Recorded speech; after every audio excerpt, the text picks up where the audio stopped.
Кутмандуу кечиңиздер менен айымдар жана мырзалар, эфирде сиздер менен кайрадан кечки Бишкек көрсөтүүсү кызматыңыздарда. Каниет Чергалбеков уулуңуздар жалпы Дубанга 7 Дубандан көрүп жаткан, жалпы эле айыл жергесинде көрүп жаткандарга, жалпыңыздарга, жана ошондой бизди YouTube аркылуу көрүп жаткандарга, баарыңыздарга, чет мамлекетте көрүп жаткандарга жалпы кыргыз элине салам айтабыз. Дагы бир жолу өтө кубанычтабыз сиздер менен эфир аркылуу көрүшүп жатканыбызга. Бүгүнкү студиябыздын коногу бар, сиздер менен чогуу биргеликте маек курабыз. Коногубуз да даярданып келген учуру. Коногубуз өзүңүздөр билгендей эле дүйнөлүк сынактарга чейин барып катышып келген, жана ошондой эле өзү чыгармачылык менен эмгектенип, ырчылык жагын, жана ошондой эле бир четинен менен кесиптешим болуп кетет. Алып баруучулук жагындагы баарын биргеликте алып бара жаткан конокто студияда Наргиза Осмонова. Саламатсыздарбы? Кол чап коюп койдуңуз. Саламатсыздарбы? Кутмандуу кечиңиздер менен кадырман калайык калкым, жылдын башында эле ошол Бысмылда дегенде эле 5-каналга келип, кечки Бишкек көрсөтүүсүндө сиздер менен жүз көрүшүп турганыма чексиз кубанычтамын. Чакырууңуздарга чоң рахмат. Ушундай мени жылым, ушундай өзүм сүйгөн чыгармачылыктын коштоосунда башталганына абдан кубанычтамын. Жакшы, баракелде, сизге да терең ыраазычылык, алкындай болгон убактыңызды бөлүп келгениңиз, жалпы кыргыз элин сыйлаганыңыз деп түшүнөбүз. Дароо эле биринчи эле суроодон баштайлы. Сиз жаңы жыл деп калдыңыз. Ушул жаңы жылга кандай пландарды койдуңуз? Жаңы жылга негизи мындай экен да. 2018 бүтпөй алган иштерди 2019га акырын оодарат экенбиз. Андан кийин 2019 ушул максаттарга деп, эми ар бир нерсе баягы Кудайдын буйругу менен болот, бирок ошол нерсени биз тилесек анан берет экен да. Пенденин оозунда болсо Кудайдын кулагында дейт. Кандай максаттарды койдуңуз? Мен ушул атайлап отуруп алып, баягы дептеримди алып келип алып отуруп атайлап деле ушул жазбайт экенмин да, ойлонуп көрсөм. Анан баягы 2018-жыл башталганда отуруп бир жазган экенмин. Бүгүнкү ушул бүгүнкү күнгө чейин бош арада, убакытта, үйдө бош убакытта отуруп ошол дептер колума тийип калды дагы, ачып карасам ошол пландарды жазган экенмин мен 2018-жылы. Анын ичинен баардыгын окуп ручкамды алып алып, баягы муну жасаптырмын, муну жасаптырмын, бул жазалыптыр, бул ишке ашыптыр деп жанагы мындай птичка койгон, абдан бир жагымдуу экен да, көрсөчү. Ошол нерсени көп көңүл бурбай жүрүптүрмүн да мурун. Анан кийин ал жерде карасам бир 70% аткарылыптыр. Кудай буйрса жазган тилектеримдин. Анан ал жерде аткарылбай калган 30%-ын бул жаңы жылга кошуп, дагы үстүнө дагы андан дагы көбүрөөк пландарды жазып, улантып жазып койдум. Негизи өзүм андай жазып деле жыл сайын деле ошентип бет элем да. Анан баягы көрсө адамдар баштаганда эле ошол жазышыбыз керек экен. Биз жазмайынча эмнени өзүбүз кыялданганыбызды, эмнени пландаганыбызды дагы көрсө унутуп калышыбыз деле мүмкүн экен да. Ошол жашоодо жашап жүрө берип, аны деле кыла берип, муну деле кыла берип, баягы көп нерсени бир алып кетем деген ойдо баягы көп пландарыбыз унутта калып калышы да мүмкүн экен да. Көрсө ошол жазган абдан туура экен. Мен ушул жылдан баштап ушул ар бир баскан кадамымды жазайын деп дагы чечтим. Андан да жакшы бир өткөн күндөрүмдү, окуяларымды, мына бүгүн баланчанчы күн, баланча жерден келдим, баланчаны кылдым деп дагы жазып койгон экенмин. Алардын баарын окуп чыгып, мен ошол күндөргө кайрылып барып келгендей болдум да. Баягы убакыттын боштугунан отуруп, ошол дептер колума тийип калып, ошону окуп алып, өзүнчө бир рахатка дагы батып келдим десем болот да. Жакшы күндөрүмдү эстеп көрсө, адамда жакшы күндөр көп болот турбайбы? Ошонун баарын биз жазып жүрүшүбүз керек экен. Анан планды сөзсүз түрдө пландап жазышыбыз керек экен. Ооба, жаздым, көп эле пландар жазып койдум буюрса. Жакшы, анан мен жогоруда эфирдин башында айтып кеттим, биздин көрүүчүлөрдүн арасында билгени бар, билбегени бар дегендей. Биз билгенден 2014-жылы, ошо 2015-жылдары сиз сулуулар сынагына, дүйнөлүк сулуулар сынагына чейин катышып келдиңиз. Биздин көрүүчүлөрдүн арасында интернет аркылуу жазып атат, мындай жай айткандар бар. Бул айым бир эле жашка барган окшойт, сулуулар сынагына кандай болуп катышып калды деп атат. Урматтуу көрүүчүлөр, Наргиза айым буга чейин катышкан сынактардын аталышы миссис деп аталат. Тактап айтканда, үй бүлөлүү айымдардын арасында сулуулар сынагына катышып келген. Ошол сынактарга кандай болуп катышып калгансыз? Кайсы мамлекеттерге бардыңыз? Ал жердеги ийгиликтер жөнүндө айта кетсеңиз. Эми баягы жаш кыздардын айырмасына караганда биз миссис менен мисс дегенди көбүнчөсү ушул адаштырып ойлошо алмаштырып алышат экен да. Айырмасын көбүнчөсү билбей калышат экен. Баягы комментарийлерди кээде карасаң ойлоп калышат да, бул мындан жашыраак миске деген мындай жапжаш супсулуу, баягы 18-17 жаштагы кыздарды салыштырып коюшат да. Ушундай кыздарыбыз бар эмеспи? Эмне үчүн мындай аялды жибергенсиңер караган эле аял го деп калышат. Анан ошол адамдар болсо баягы миссис менен мистин эмесин билбей калгандыктан жазышты деп ойлойм. Эми сулуулар сынагы деп атайын ошол сулуулар сынагына сулуулугумду көрсөтүп ушундай бир барайын деген деле ойдо чыккан эмес элем сахнага. Ушуну мен айтуудан эч чарчабайм дагы, тажабайм дагы, себеби баягы ал сынакка ар бир айым ар кандай максат менен барат ар ким. Мен мисалы үчүн менин дагы ошол максатым болду да ошол сынакка барганга. А менин максатым сахнага чыгуу максат болгон да. Ал сынак филармонияда, биздин филармонияда өтөт экен. Демек мен сахнага, чоң сахнага чыгып турбаймынбы? Биздин филармония бул менин бала кезимден максатым болчу да, кыялым болчу сахнага чыгуу. Ошол нерсенин кыялымдын аркасы менен чыктым дагы. Анан кийин Кудай гран-прини буйруп калгандан кийин ошол Америкага барып келүүгө, Түштүк Америкага барып келүүгө туура келди. Ал жерден келгенден кийин Кытайга барып келүүгө туура келди. Сунуштар түшүп, эми Наргиз эже, сиз уже даяр болуп калдыңыз, эми барып келе бериңиз деп Кыргызстандын атынан барганга эч ким жок болуп атат, эч ким барбай калган атат, биздин желек ал жерде желбиребей калган атат деген сөздөрдү укканда баягы патриоттук сезим өзүнчө бир ойгонот экен дагы. Анан кийин кой деп баягы өзүңдүн күнүмдүк жашооңдогу болуп жаткан тоскоолдуктардын баарын четке кагып коюп дагы ошол баргым келет экен. Ошентип отуруп барып келдик. Анан кийин Индияны бала кезимде мисалы үчүн кыялданчымын, ошол Индияга да барып келдим. Анын бардыгы ошол биздин бул жашоодо баягы адам идеясы менен жакшы нерселерди жаратат эмеспи? Ошол бир эле ушул айым мисалы үчүн миссис деп үй бүлөлүү балалуу айымдардын дагы сынагын өткөрөлү деген идеясы жаралгандыктан ошол кыздын идеясынын аркасы менен канча айым баягы көп жерлерди барып көрүп келип атат, өзүн дагы көрсөтүп келип атат, өзүнүн жөндөмүн дагы байкап келип атат дегендей бул жакшы эле мүмкүнчүлүк деп ойлойм. Бир четинен ушул организатор ушуну ойлоп чыккан кызга дагы ыраазычылык билдирип кетким келет. Жакшы. Баракелде, анан биз билгенден чыгармачылыкта да аралашып жүрөсүз, ырдап жүрөсүз дегендей, сизди көп сахналардан көрүп жүрөбүз.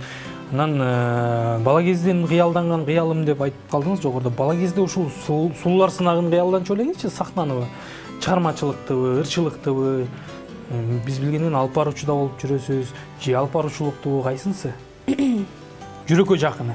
Эң жүрөккө жакыны, мен өзүмдү ушундай бир комфортно сезгеним бул ырчылыкта. Мен ушу мисалы үчүн алып баруучулук болгондо дагы, алып баруучулук болуп атканда дагы баягы айтар сөзүмдү камдап турсам деле ошол толкунданып кетем да. Аябай жүрөгүм бат-баттан согуп, уже кадимкидей коркуп баштайм да, мисалы үчүн. Анан ырдаганда болсо, мен ырдап аткан кезимде мен рахат алам кадимкидей. Мейли сахнада болобу, мейли үйдө жүрсөм деле ырдай берем, мейли кай жерде жүрбөйүн, мен мындай ырдасам ырдан мен рахат алам да. Өзүнчө анда коркпойм дагы дегендей. Дагы эмне, сулуулар сынагы мен уктасам түшүмө кирбей турган нерсе болчу да бул. Көрсө сулуу турбаймбы дейсизби? Көрсө. Анан эми баягы сулуулук деген ар бир айым сулуу. Сулуу эмес айым жок. Бул аял болуп төрөлдүңбү, сен кыз болуп төрөлдүңбү, демек сен сулуусуң деп эсептейм да. Бар бири. Ар бири сулуу. Анын үстүнө бүгүнкү күндө сулуу, мындай сырткы келбетиңди сулуу кылуу бул кыйынга деле турбаган нерсе. Азыр анткени сулуулук салондору, косметологдор тим эле сонун нерсенин баарын жасап берип атышат айымдар үчүн. Сулуу эмес айымдардан бар бири. Сиз билсеңиз керек, чыгармачылыкта жүрөт. Жок, сулуу эмес айым жок. Мерген турганчы? Жок. Ал кечиресиң. Сулуу эмес айымдар жок, сулуу эмес айымдар жок. Ошону бир жакшы билем. Ар бир айым сулуу да. Анан кийин биз өзүбүз эле баягы кээде күзгүн алдында туруп алып эле, мен аябай толуп атам, менин деген көзүм кичинекей болуп атат, менин чачым кыска болуп атат, ошон үчүн сулуу болбой атам деп өзүбүздүн ойлоп тапкан нерсебиз да. Ал негизи аял болуп төрөлдүкпү, ар бир аял сулуу болгусу келсе, аябай сулуу болгусу келсе, ал өзү эле сулуу болуп алат. Азыр анткени жанагындай жасалмалуу болсо дагы сулуу кылып койсо болот, сырткы келбетти. Адамдын эң негизгиси жан дүйнөсү сулуу болсо, мына ошондо адам чыныгы сулуу көрүнөт деп ойлойм да. Аябай сулуу деген сөздү көп айтып идик. Ушундай болуп калды дейсизби? Жакшы, баракелде. Эң сонун Кудай буйрса 2019-га көп пландарды койгон экенсиз. Анан сизге бүгүнкү эфирде өтө суроолор көп келди. Биздин жеке баракчага келген суроолорду өздөрүңүз жеткиребиз. урматтуу телекөрүүчүлөр, биздин жеке баракчага ал эми комментарийге калтырган суроолор окулбайт. Себептегинде биздин келе турган коноктор окуп алышы мүмкүн, көрүп калышы мүмкүн, эл да көрүп калышы мүмкүн. Ошол себептен биздин жеке баракчага келген суроолорду окуйбуз. Анан жашынакай белектерди ала келген экенсиз, ушул белектердин ичинен тапшырабыз. Ага чейин болсо сиз менен бир кыска оюндарды кылалы, көрүүчүлөрдүн маанайын көтөрүш үчүн. Бул жерде наушник бар. Азыр наушниктен тактап айтканда жашоодогу чындык деп коебуз. Бул наушник аркылуу сиз жашоодо калп айтып жүргөн нерселерди чын айтышыңыз мүмкүн да. Бул ооба же жок деп гана жооп бере аласыз. Мен азыр наушник тагам. Колдон келишинче коркпой, жакшылап. Эми биздин көрүүчүлөрдүн маанайын көтөрүү максатында бул жөн гана. Жеке жашоого байланыштуу мүмкүн, же чыгармачылыкка дегендей наушникти жакшылап тагыңыз.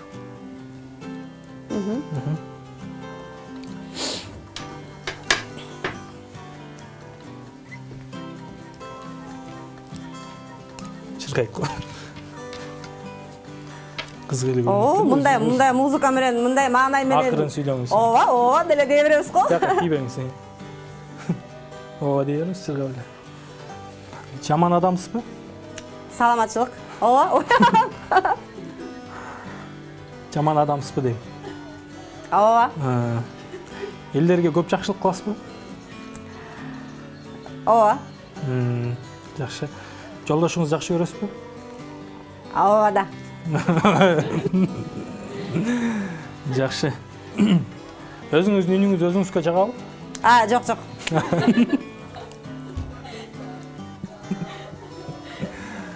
Эптеп септөөлөрдү алып жүрүп турсуздан да? Ооба. Жакшы. Могу суроолорго сиз чын эле жооп берип атасыздан да? Жок. Эптеп септеп,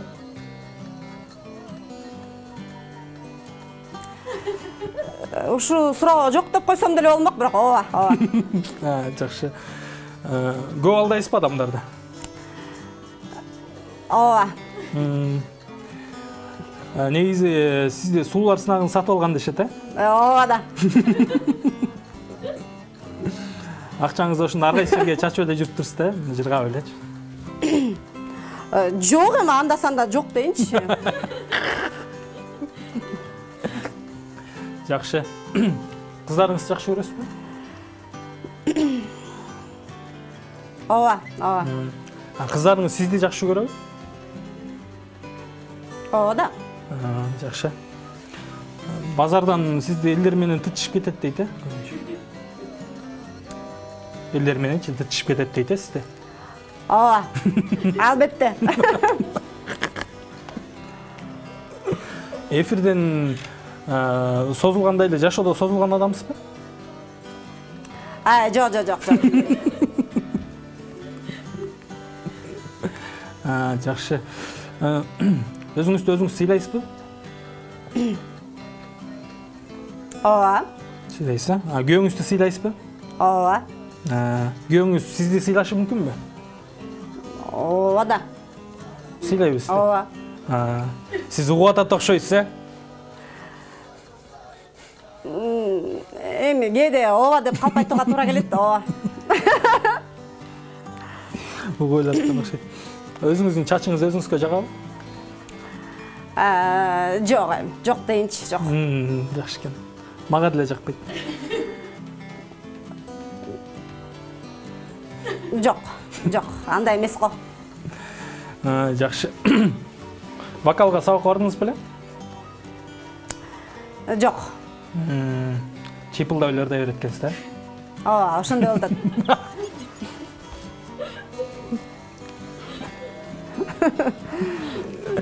Сиздин мода үйүңүз бар турбайбы? Кийимдер тигет турбайсызбы? Ошого арзан эле кийим, материалдар менен кийим тиге берет турбайсыңарбы? Жок, андай болуп да көргөн эмес.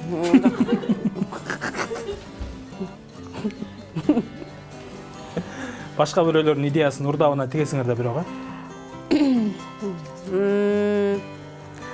Жок. Кээде болот тур эми, Ооба. Сизди эме дейт го, дааратканага барганда эркектер кире турган жакка адашып кирип кетет дейт, Ооба. мындай жолдошуңуз билбей, бирөөлөргө байкатпай жолугасызбы кээде? Ооба, ооба дебесе болбойт.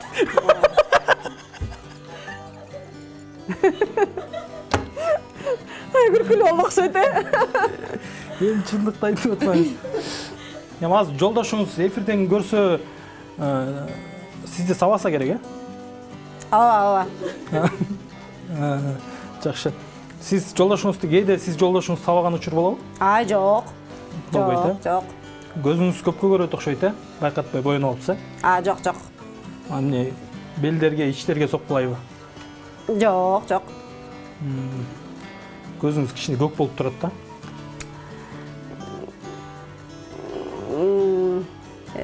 Ооба. Моюнга аласыз, Ооба. Жакшы, наушник чечиңиз анда. Ооба. Чечиңиз.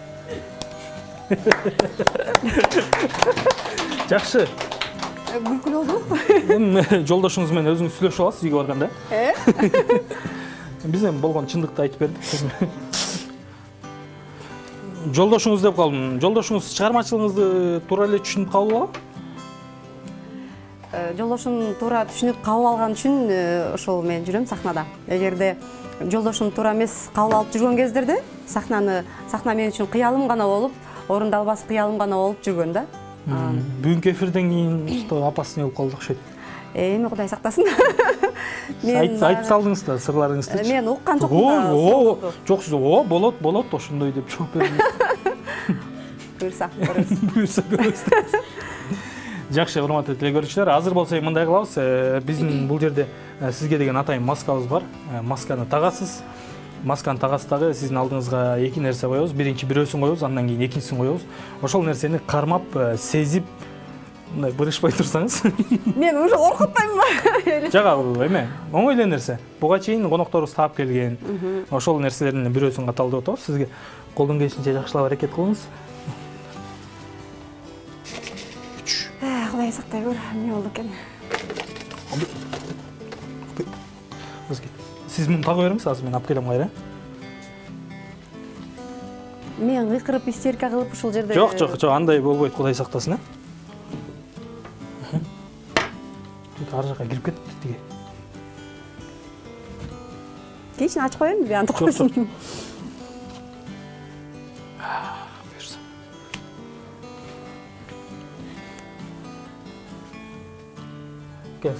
Эми муну көрбөшкө аракет кылыңыз, колдон келишинче ылдыйраак тартыңыз. Эми бул оюн болгону, сизди жалпы кыргыз эли көрүп атат. Азыр таптакка көрбөгөндөй кылайын эми анда. Кудай сакта. Булар тирүү эмес, Эми аны айта албайм эмчи. Балким тирилип саласызбы, ким билет. Колуңузду акырын коюп таап көрө бериңиз.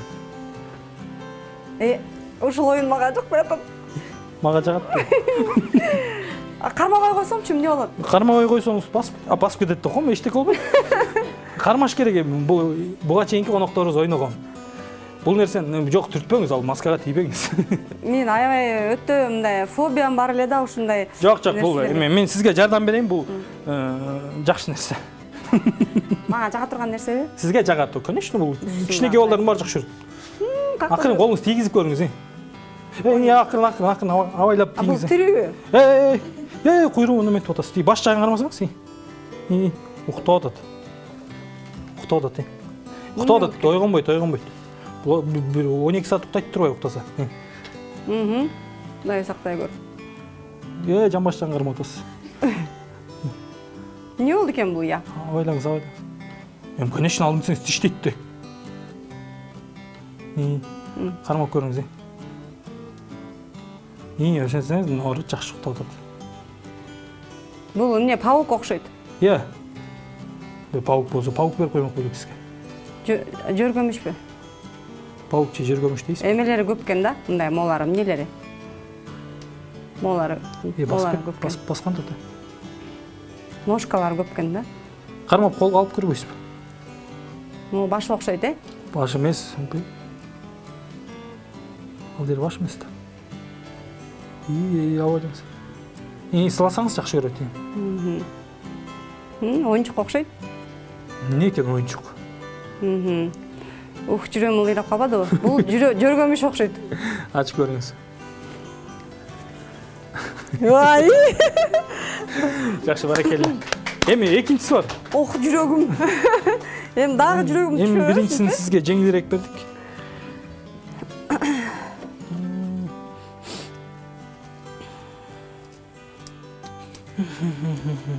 Кайсынысын берсем?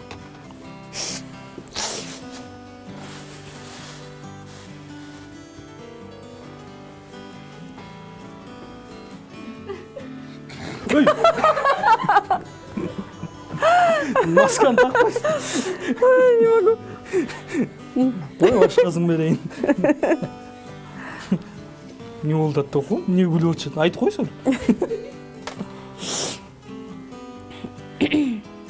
Жаңа эле кимез эми өзүңүздөн көрүңүз. Жаңа эле жеңилирээкин берейин десем, сиз өзүңүз ачып көрүп алыңыз эми. Муну беребиз азыр.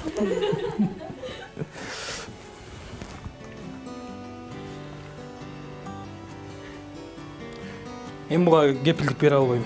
Сиз өзүңүз карап алдыңыз. Эми эфирде эчтеке болбойт, да? Колуңузду кое бериңиз. Жакшылап аракет кылып көрүңүз. Бисмилла. Не болду экен бул? Акырын. Түр эмес бул деле? Билбейм, акырын колуңузду жакындата бериңиз. Ылдый келе бериңиз, эчтеке болбойт.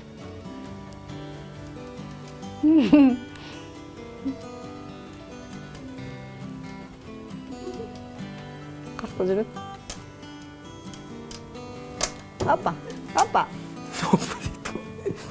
Чувство жок го, чооппа дейт го. Бул жөн эле чүпүрөк го? Жок, чүпүрөк эмес. Ичинде курт бар. Курт болсо кармабайм анда. Бар деп адашып айтып алдым дейин дегем да. Курт жок. Всё, ача берейин. Курт жок, жок, ачпаңыз. Чүпүрөк эмес бул. Курт жок ичинде. Так. Бул чүпүрөктөй эле болду. Кармай бериңиз, курт жок, мен кепилдик берем сизге. Бер жакка басып кет. Бер, сол жакта, сол жакта. Оң жакта, оң жакта, оң жакта, оң жакта, оң жакта. Чүпүрөктү алыңыз колго, кармалап көрүп эмне экенин таң. Чүпүрөктөн да ушунча коркосуң. Курт жок, чын айтам. Болсо да өлдү уже. Ох, мен идирген келип баштады. Оба камоолу коюнчу. Элестетип алдым да бир нерселердичи.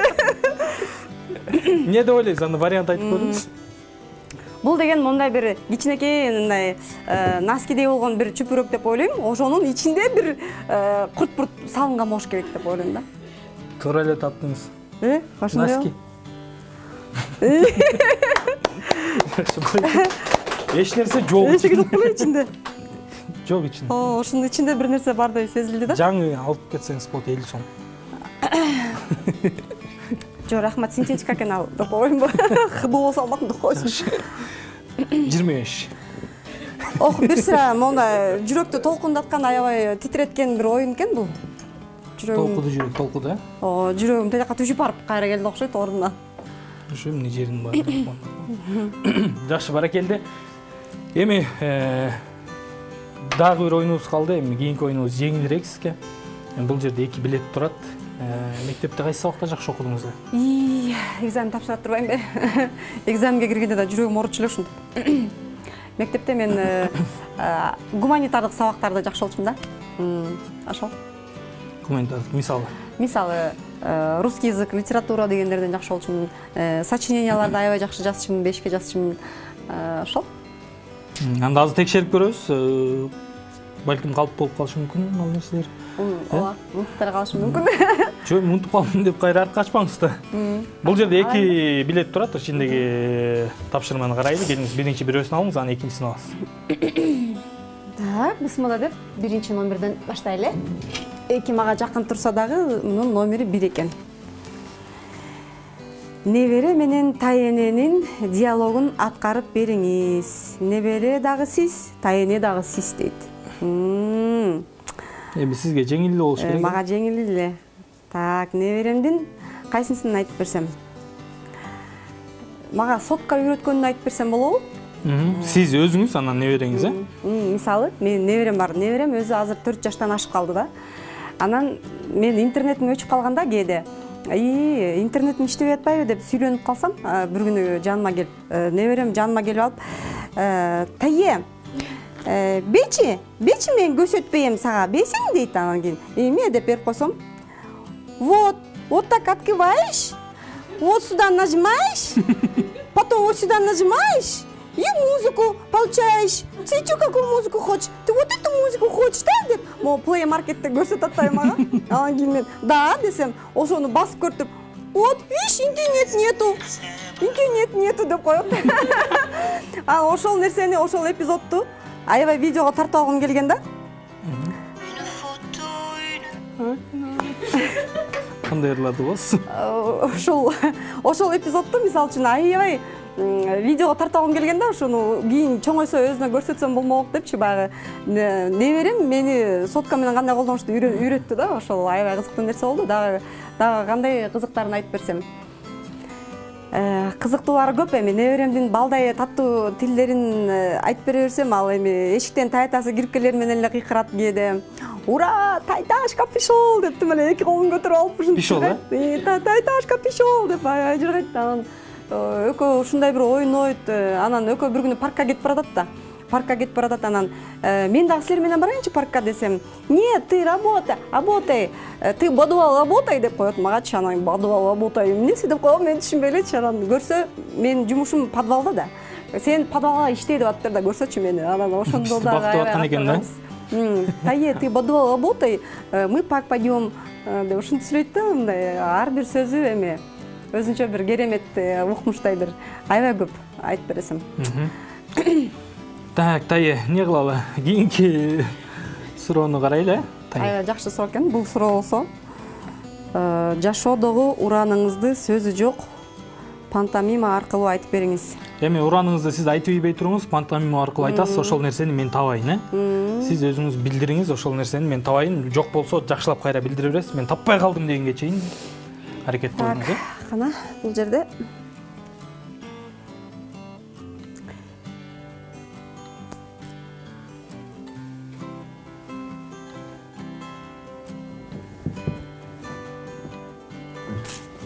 жумуш жок, иштебейм дегендей.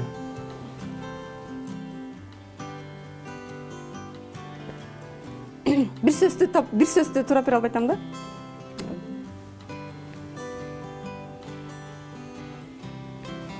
Комнатада свет жок, тайрайым, кандай?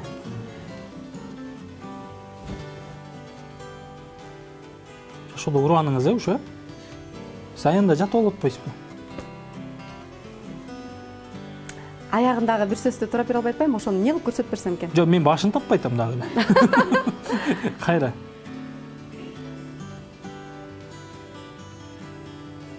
Жашоо. Жашоону уруп тойнобойм.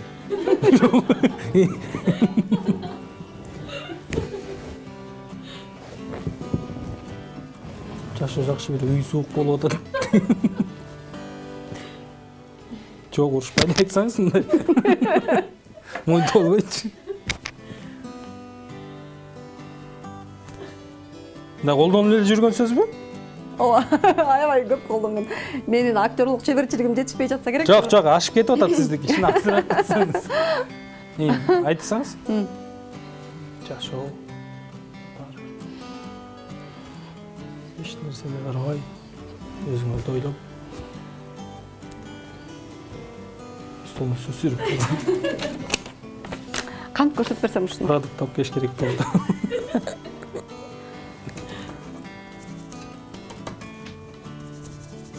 Лотереядан машина утуп алып. Туура эмес. Жаңылып калдым. Сиздер тапкандар барбы? Жаңылып калып атам.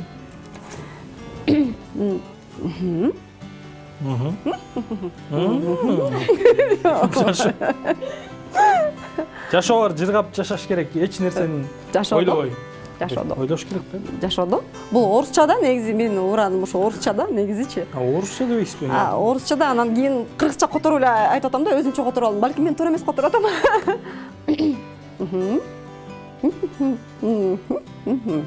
Ушундай болуп атат да. Жашоодо эч нерсени ойлобой жаша. Ойлобой жашаган жашай албайсың. Окшошуп келатат ошого.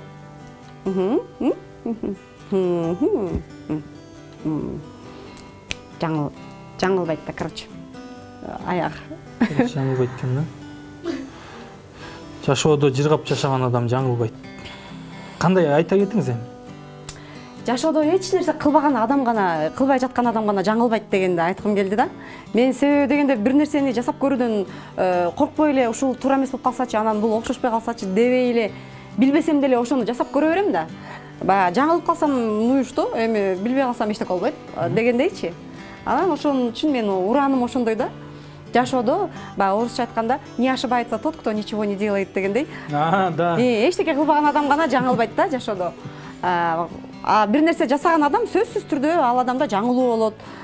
Бул нерсеси туура эмес болуп калат деген сыяктуу да. Ошо.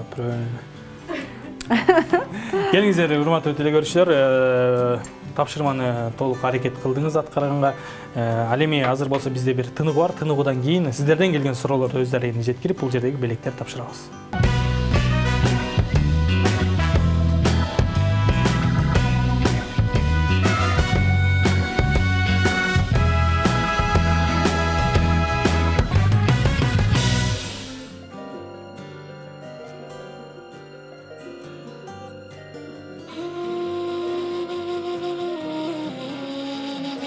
Gülden jegi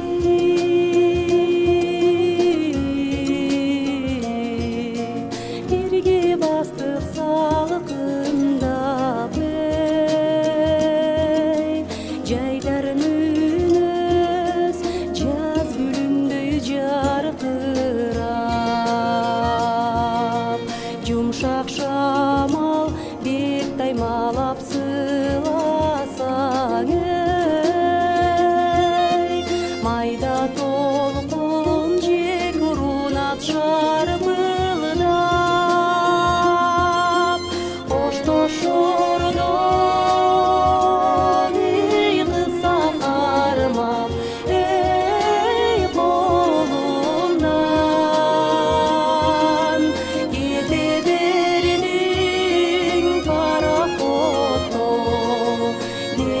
бердиң пароходто халкыда эм алысмыны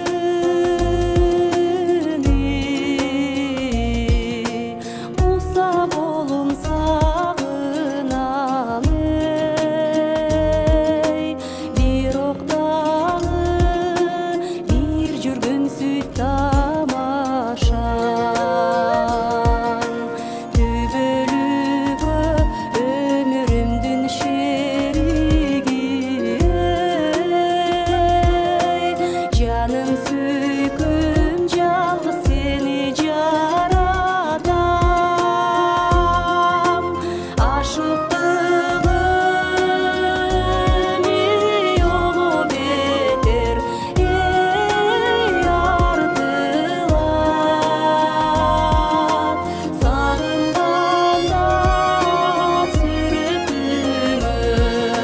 сагынганда сүрөтүңдү карасам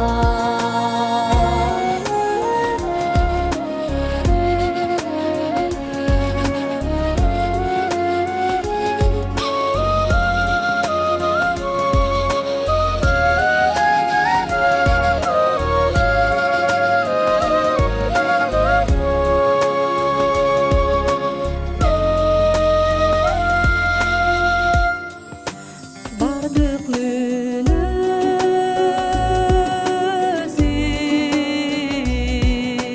кыялдарым келишкени бассам турсам чыкпай койдуң эсимден түбү келип сабырдын дейт саралтыны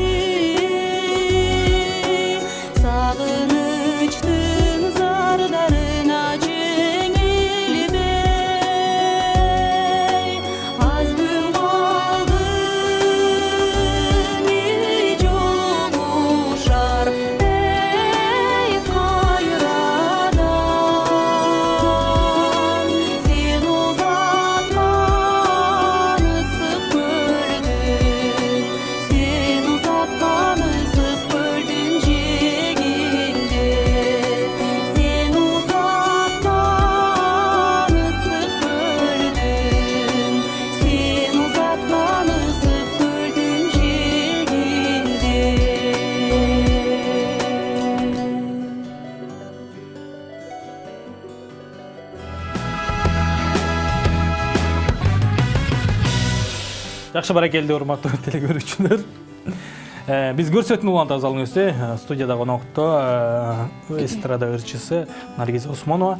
Азыр болсо эми сизге келген суроолор бар. Ошо суроолорду сиз арасынан эстеп гана калабыз. Ошол эстеп калган сурооңузга өзүңүздүн белеңизди тапшырсаңыз болот дейли. Бул жерде биринчи суроо.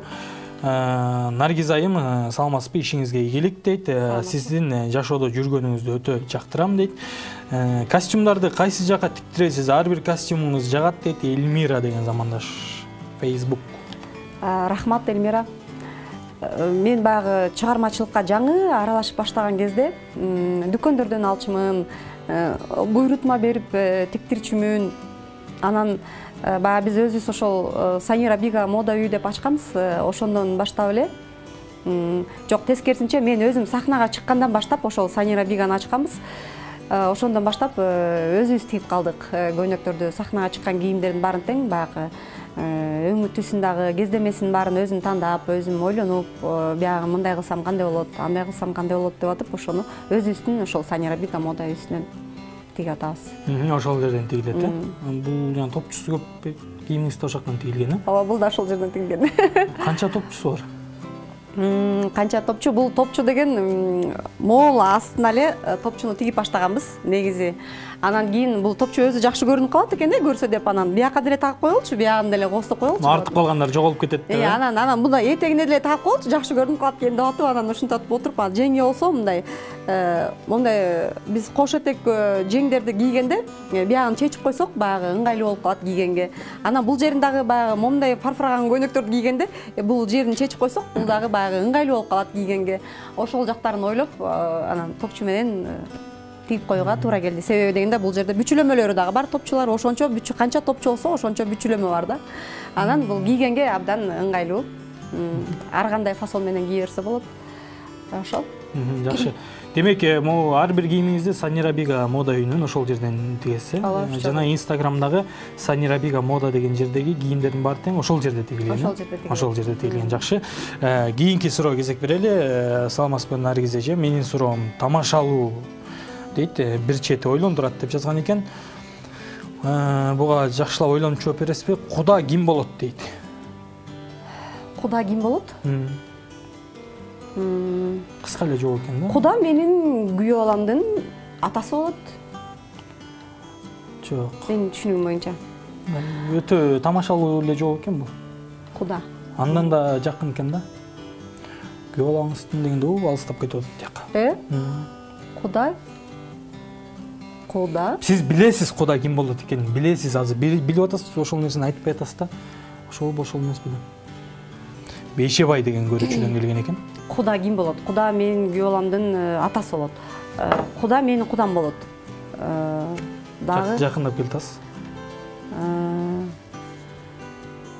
Менин кудагыйымдын күйөөсү болот. Туура. Баракелде, жакшы. Кудагыйыңыздын күйөөсү экен, Бейшебай деген көрүүчүдөн келиптир. Кийинки ойлондум аябай. Кийинки суроолорго кезек берели. Наргиз Осмонова, ишиңизге ийгилик дейт. Жашоодогу эң бактылуу күнүм деп кайсы учурду айта аласыз дейт. Жана ошол учур жаныңызда болгон жакын адамдарыңыздын атын эфирден айтып, рахматыңызды айтып кете аласызбы деп сураган экен. Бул жерде Нурайым деген замандаштан келиптир. Жашоомдогу эң бактылуу күн, менин жашоомдо бактылуу күндөрүм көп эле болгон. Мисалы, эң алгачкы жолу балаңды колуңа алганда, кандай бул аял заты үчүн бул өтө бир эч бир нерсеге теңдеш жок бул бактылуу күндөр. Анан кийин баягы эми чоңоюп калгандагы ушул азыркы кездеги кездеримди айтсам, бактылуу күндөрүм бул менин эң алгачкы жолу ушул сахнага чыккан күнүм болгон. Мен ошол күнү чексиз бактылуу болгом. Себеби дегенде мен Кудайдан сурай берчүмүн, Кудай, сен мага аял заты бактылуу болуш үчүн эмне керек болсо ошонун баардыгын берип келатасың. Шүгүр, бирок менин ошол бактым толук болуш үчүн мени сахнага чыгарып койчу деп эле тилене берчүмүн да Кудайданчы. Анан ошол бактым толук болуп, мен ошол күнү сахнада болгондо дагы жанагы конкурста гран-прини алып дегендей өзүмчө бир ичимен аябай кубангам. Ошондо менин жанымда болгон өтө эле көп адамдар болгон. Атап айтып кетсем, мисалы үчүн өзүмдүн кайненем ошондо отурду, жанымда залда отурду, мени колдоп өзүмдүн мамам отурду, ошо мени колдоп, вокалдан сабак берген ошол Эмиль Морович деген агайым отурду, келинчеги менен мага балет этип, Таалай байке деген байке болчу, Таңсыков Таалай байке отурду жанында, Усубалиева Анара эжеке ошондо мени колдоп аябай мен үчүн балет этишип, ошо инилерим отурушту. Жыргал Шакиров деген бизде аябай мыкты балабыз бар, продюсер, концерттерди уюштуруп жүргөн. Ошол бала жерде чыркап тыпылдап, мага боор балет этип, жана дагы эми аяштарымдын баардыгы жүрдү. Алардын баардыгын бирден атын айтып баштасам азыр эфир бүтүп калат. Инилерим, туугандарым, досторум, Атургай кошундаларым, айтор ал күнү мен звезда болуп, аябай өзүмчө аябай бактылуу болгом. Бир гана жолдошум жок болгон, себеби жолдошум ал күнү Кытайда болгон. Ошон үчүн жолдошум Кытайда болгон үчүн мен сен качан келесиң деп ырдагам да, ошону билесиң да. Анан келген конкурс, ал сынак бүткөндөн кийин, бир жумадан кийин келген. Жакшы, баракелде. Кийинки Айсалкын деген замандаштан келген экен. Суроолорду өз арайын жеткирели, өтө көп. Саламатсызбы Наргиз эже, биринчиден жаңы жылыңыз менен. Сизге суроом, үйүмө конокко чакырсам келет белеңиз. Мен азыр кичирээкмин дейт, бирок апам экөөбүз тосмокпуз, конок кылып, сизди сыйлап Айсалкын деген экен. Ой, алтыным, Айсалкын, албетте бармакмын. Кошунамсың да дебейсиң. Албетте бармакмын. Мен өзүм чындап эле конок тосконду да жакшы көрөм, конокко барганды деле жакшы көрөм, албетте бармакмын. Себеби конокко чакырган адам ар кимди эле чакыра бербейсиң го. Конокко жүрөгүңө жаккан адамды конокко чакыргың келет. Албетте бармакмын. Чакыргандан калба дейт. Жанынан көрөйүн деп атат го кийинкилери. Кармап, кийинкиси Алия Кудайбергеновна деген замандаштан келген экен. Наргиз Осмонова алдын ала учурашып алайын, аарыбаңыз деген экен. Кийинки суроом, негатив сөздөргө оюңуз кандай, кандай жооп кайтарасыз, комментарийлерди окуп деген экен. Негатив комментарийлер болуп калабы окуп? Негатив комментарийлер өтө чанда болуп калат. Анан негатив комментарийлер болгондо мен эме кандай десем, аябай деле катуу деле таарынбайм. Бир экөөсү эми ушунчалык бир негативкен, ушунчалык негатив болгондуктан мен аны блокко коюп койгонго туура келген. Себеби дегенде мен ойлойм да, адам өзү жан дүйнөсү бактылуу болуп, өзү бактылуу адам башка бирөөнө негатив жазбайт деп ойлойм да. Анан мен тескерисинче ошо мага негатив жазып аткан адамдарга мен мындай кандайдыр бир нерсе менен жардам бергим келет, мындай жакшы бир жылуу сөз арнагым келет, жакындан таанышкым келет, таанышып жакындан сүйлөшүп көргүм келет ал адам менен.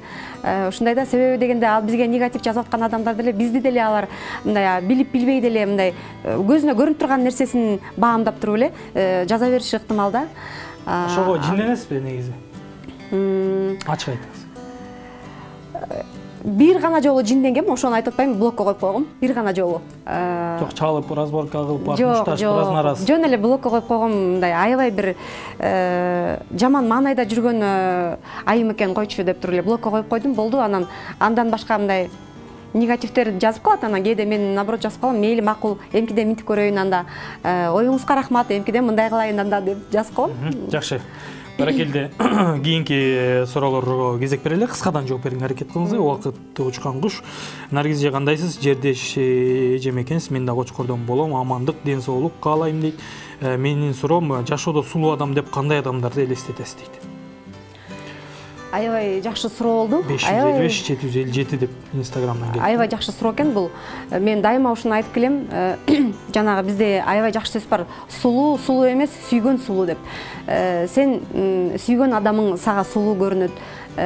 Деги эле мондай сага эле гана эмес, жалпы адамдарга мындай жакшы мамиле кылып турган, жылмайып турган адам сулуу деп эсептейм мен. Жылмайып мындай адамдарга жылуу сүйлөп, мындай позитивдүү настрой болуп турган адам сулуу көрүнөт ар убакта. А то кээде зыңгырап ушунчалык бир суп-сулуу, бирок ушунчалык муздак момдай ал адамдан ушундай бир мындай түрткөн нерсе болуп турат да, карасаң сезилипчи. Өзү бирок карасаң суп-сулуу, ошону бирок сулуу деп айткым келбейт да эмнегедир. Сулуулукту таптакыр башкача түшүнөм мен. Жакшы, кийинки Тамара деген замандаштан келиптир. Биринчи байлык бул үй бүлө дейт экен. Үй бүлөңүз жөнүндө кененирээк айтып бериңизди. Канча балаңыз бар деген экен? Үй бүлөм 2 кызым бар, 1 неберем бар. Ошол бүгүнкү күндө. Канча жолдошуңуз? бир жолдошум бар. Сүйүктүү, өмүрлүү бакыт деген атына заты жарашкан, өзү да бактылуу болуп, мени да бактылуу кылган ушундай жолдошум бар, өмүрлүк жарым бар. Кийинки суроо керек берели. Кыска гана суроо экен. Наргиз деп катталган замандаштан энеңиз сиз үчүн эмне дейт? Энем мен үчүн кандай деп айтсам болор экен? Бир гана сөз менен айткым келип турат, кыска нуска, бирок ошол сөздү таппай келем мен бүгүнкү күнгө чейин.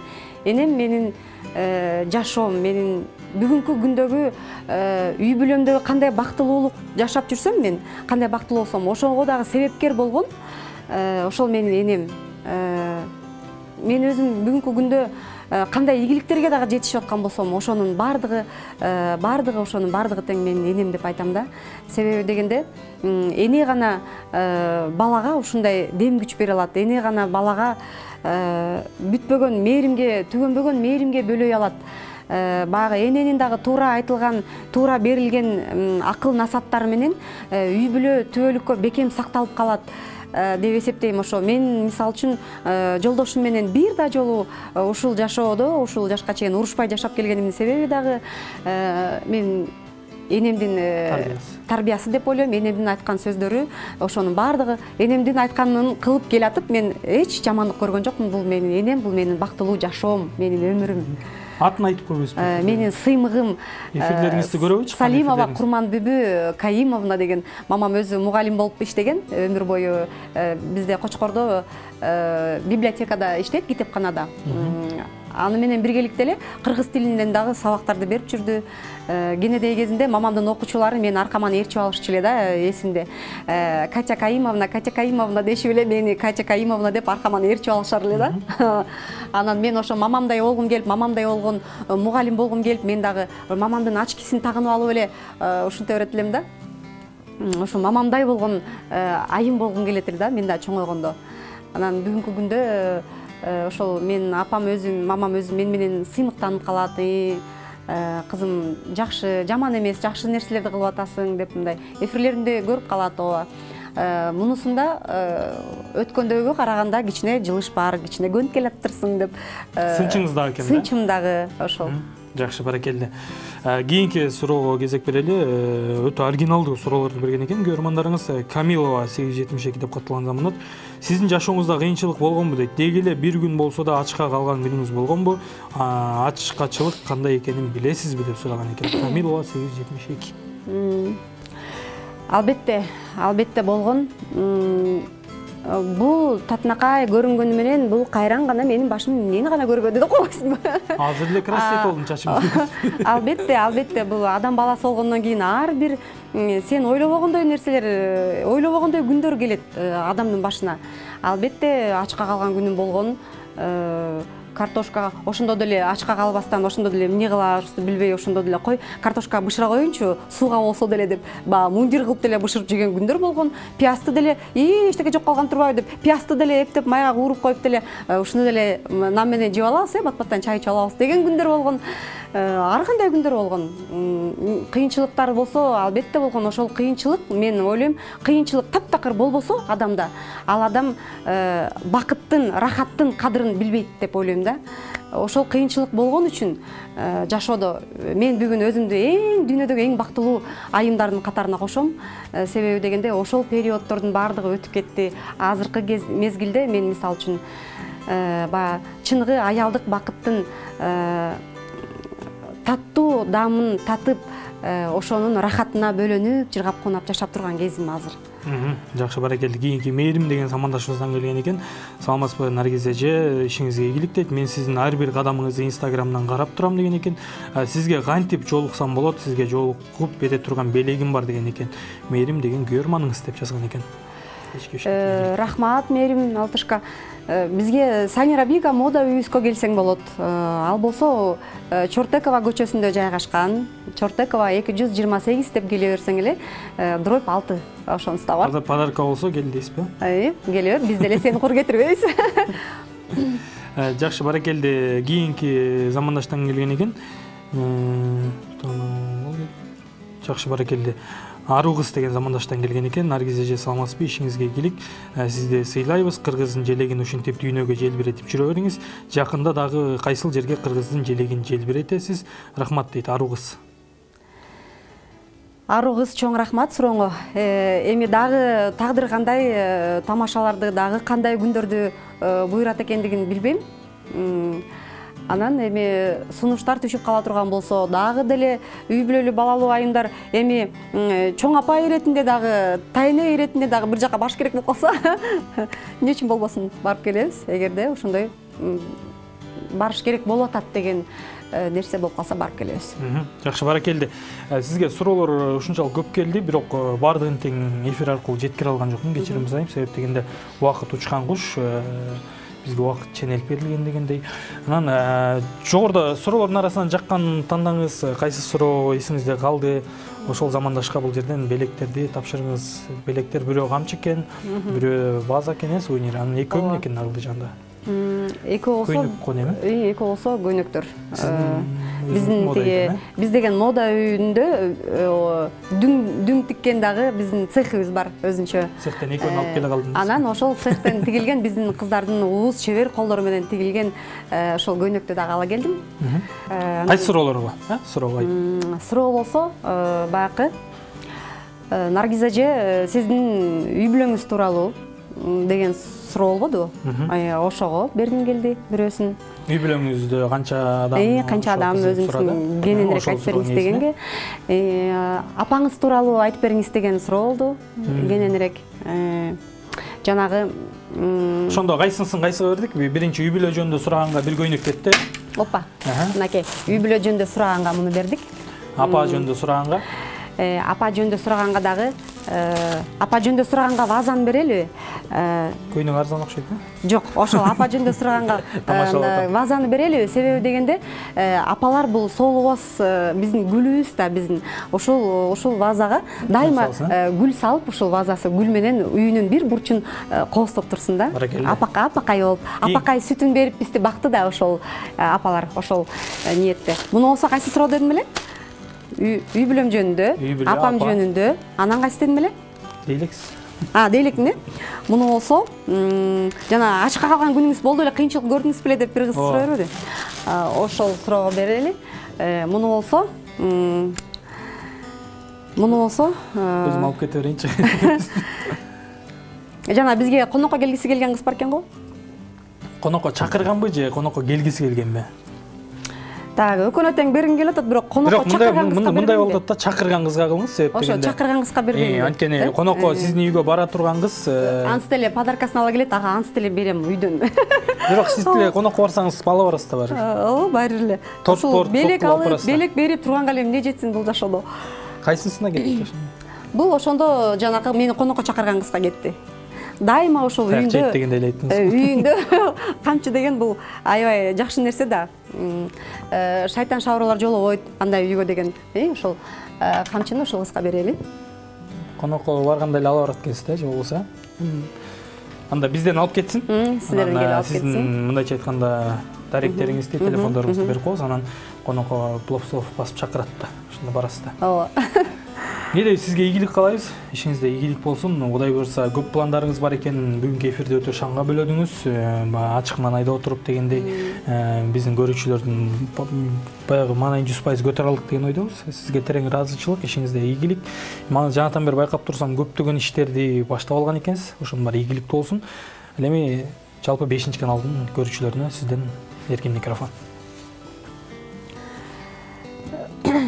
Деги эле ушул жаркырап кирип келген жаңы жыл менен кошо ар бириңиздердин жүрөгүңүздөрдө ушул мен айткым келет да, адам тилектери орундалып турган адам бул бактылуу адам да. Ар бир орундалган тилегибизге биз кубанабыз го. Андыктан ушул көп жылдардан бери ишке ашпай, улам эле кийинки жылга жылып отурган тилектериңиздин баардыгы тең ушул жылы орундалып, сиздерди чексиз бакытка бөлөп, кубанычтын койнуна бекем кучактап, сиздерди чыгарбай ошол кучагынан балдарыңардын күлкүсү жаңырып үйүңөрдө, сүйүктүңөр дайыма өзүнүн жакшы сөздөрүн арнап, сиздерди бакытка гана бөлөгөн эң бир эсте калаарлык ушундай бир өзгөчө жылдардан болсун деп айткым келет. Сиз сүйлөгөндөн кийин сүйлөшүп да неудобно болуп кетти. Жакшы, баракелде, урматтуу телекөрүүчүлөр. Бүгүнкү студиябыздын коногу бир нече жолку дүйнөлүк сынактардын сулуулар сынагына катышып келген, үй бүлөлүү айымдардын арасында сынактарга катышып келген жана ошондой эле бир чети кесиптешибиз болуп кетет. Теле алып баруучу жана кыргыз эстрада жылдызы Наргиза Осмонова болду. Кудай буйрса, кийинки ишемби күнү дал ушул убакта сиздер менен 5-каналда көрүшөбүз. Бизден алыстабаңыздар, ар дайым биз менен болуңуздар. Биз сиздерди жакшы көрөбүз. Сизге болсо рахмат. Рахмат сиздерге.